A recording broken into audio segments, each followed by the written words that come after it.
Hello guys. आज हम लोग लेक्चर 27 देखने जा रहे हैं जिसमें हम लोग extensor retinaculum of the leg देख रहे हैं। ठीक है, ये भी एक छोटा सा टॉपिक है।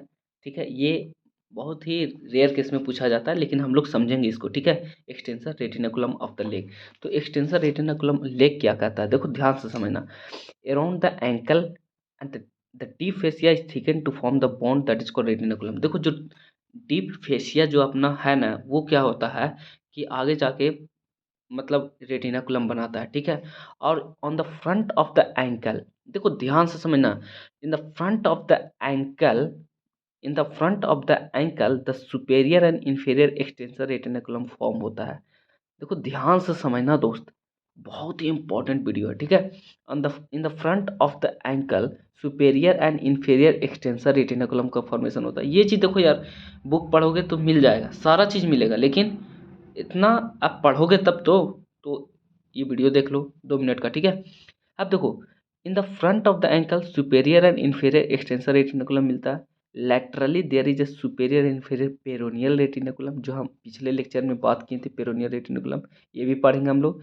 देखो ध्यान से समझना, in the front of the ankle, front of ankle में हम लोग के superior and inferior extensor retinaculum मिल रहा है। अब लैटरली में देखेंगे, जो लैटरल साइड मिलेगा वो क्या मिलेगा हमको, पेरोनियल रेटिनाकुलम मिलेगा। और पोस्टेरियो मीडियली देखेंगे जो फ्लेक्चर रेटिनाकुलम मिलेगा। तो हम लोग पढ़ेंगे। ठीक है, अब देखो, ये तो अपना टिबिया बोन है और ये है अपना फिबुला। लैटरली फिबुला है, मीडियली टिबिया है, ध्यान से समझना।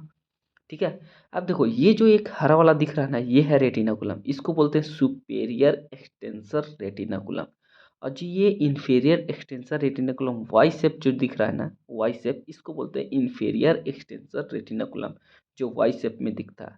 ठीक है, ध्यान से समझना दोस्त। सुपेरियर एक्सटेंसर रेटिनाकुलम क्या है, मीडियली है।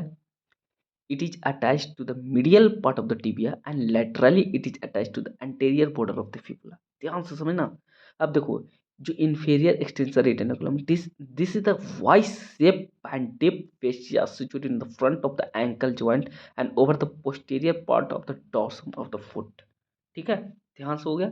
चलो ये क्लियर, बाकी इसमें कुछ नहीं है दोस्त, समझने की कोशिश करना। अब देखो, structure passing under the retinaculum, क्या क्या स्ट्रक्चर जो पास होते हैं रेटिनाकुलम का। ठीक है, तो वो है tibialis anterior, extensor hallucis longus. ठीक है, और है anterior anterior tibialis vessels, extensor digital longus, anterior tibialis tibial vesicle and deep peroneal nerve and peroneus sartorius. अब ये इसका इतना सारा स्ट्रक्चर पास हो रहा है, इसको याद कैसे करेंगे, तो याद करने का निमोनिक्स है, tall Himalaya are never dry place. तो देखो, टी से आ गया टिबियलिस एंटेरियर, एस से आ गया एक्सटेंस हेलोसिस लॉन्गस, ए से आ गया एंटेरियर टिबियलिस आर्टरी, एंड डी से आ गया डीप पेरोनियल नर्व, एंड देखो पी से आ गया पेरोनियस टर्टेरियस। ठीक है, तो ये अपना याद करने का ट्रिक है, ध्यान समझ लेना। ठीक है, thank you for watching my video. अब जो कल का लेक्चर होगा, लैटरल कंपार्टमेंट हम लोग देख लिए हैं, अब उसमें हम लोग उसमें और देखेंगे पेरोनियल रेटिनाकुलम। ठीक है, तो thank you for watching my video. जितना ज़्यादा से ज़्यादा शेयर करो वीडियो को। देखो यार, जो जैसे मैं पढ़ा हूँ ना, उसी अनुसार मैं आपको उसी कॉन्फिडेंस से मैं आपको पढ़ा रहा हूँ, ताकि आज जो पढ़ोगे आप लोग अनाटमी, वो कल आपको हमेशा याद रहेगा। ठीक है, तो आप लोग ध्यान से पढ़ना, ढंग से पढ़ो, और कहीं भी दिक्कत होता है यार, देखो कोई भी, अब ये नोट्स है, इन नोट से पढ़ें, अगर इसी को मैं इसमें उतार देता तो क्या बहुत अच्छा काम करता, नहीं।